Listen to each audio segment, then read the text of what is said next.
The Fox 44 weather forecast with Weather 8 certified meteorologist Haley Fitzpatrick. Well, I hope you had a lovely Friday. It was a beautiful Friday, as a matter of fact, with temperatures making it only in the upper 80s and lower 90s. And no lot of humidity in store for us as well. Currently right here in Woodway, again, this is our live Syntex seamless gutter sky tracker, 86 degrees, feels more like 85 because we have that dew point in those 40s. Some very, very dry air in place with our winds out of the northeast around 11 miles per hour. And we've had a northeasterly breeze for the last several days, bringing in about 5 to 10 mile per hour wind gusts or wind speeds, gusts anywhere between maybe 15 to 20 miles per hour. Temperatures right now 82 up in Hillsboro. It's currently 84 in Gatesville, Killeen, Hearn, College Station. 85 is your current condition down in Burnham. And like I said, very, very dry air in place. Once that cold front moved in this past weekend, it really kept our winds out of the north, as well as Hurricane Ian, when it made landfall, it kind of brought in a backdoor cold front across central Texas, and yeah, continued to keep our winds out of the northeast, filtering in very dry air with dew points in those 30s and 40s. And yeah, that's awesome. We have very dry air in place, but unfortunately it's going to bring a fire danger threat to most of central Texas, looking at a moderate threat for us heading into our next weekend. But here's what our exclusive Viper radar looks like. Again, nothing going on for us here across the region.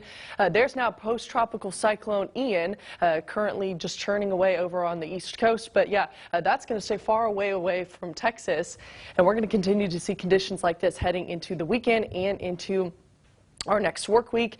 And that's all thanks to this upper level ridge that we're kind of watching just start to build over the area. It's very small, but it's kind of sandwiched in between two little troughs off on the east coast and off on the west coast.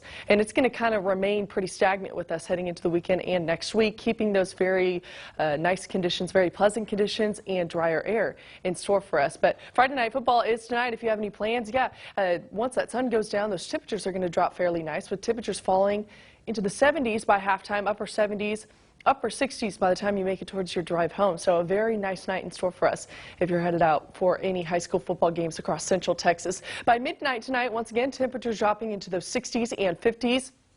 We're going to wake up to some very cool and crisp air here in the region. We're going to see temperatures in the 40s and 50s for some of us. Yeah, it's going to be very crisp, especially because we don't have a lot of humidity in the air as well. By lunchtime, temperatures in those 70s under some mostly sunny skies. A beautiful day in store for us on Saturday, with high temperatures making it only into the low, possibly mid and upper 80s for some of us. Heading into Saturday and Sunday night, again, a pretty nice night in store for us. Temperatures are going to cool fairly nice once again in those 40s and 50s, waking up early on our Sunday morning. But heading into the afternoon hours, we could see a few high cirrus clouds, but that's going to be it. Temperatures once again in those mid to upper 80s. Now, Hurricane Ian, like we just talked about, yeah, now post-tropical cyclone Ian, still churning over on the east coast, bringing a whole lot of rainfall to parts of the Carolinas, into the Virginias as well. A lot of flood threats in store for post-tropical Ian as it currently continues to make its presence known up on the east coast. But tonight's lows, yeah, going to be cool in those 50s.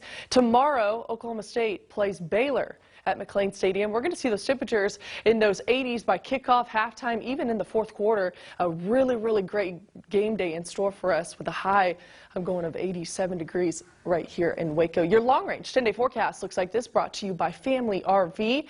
Going to be pretty nice out there. We're going to see another cold front move in on Thursday. That's just going to drop our temperatures a couple degrees or two, but those overnight lows are going to be fairly nice. They have been nice in those 50s and 60s. We're going to continue to wake up to some cooler mornings, warming up in the afternoon hours. Once that sun goes down, we'll fall back into kind of a cooler night. Over in Bryan and College Station, 86 degrees for the high tomorrow under some plenty of sunshine. Again, keeping those 80s and 90s in the forecast. Overnight lows are going to be in those 50s and 60s.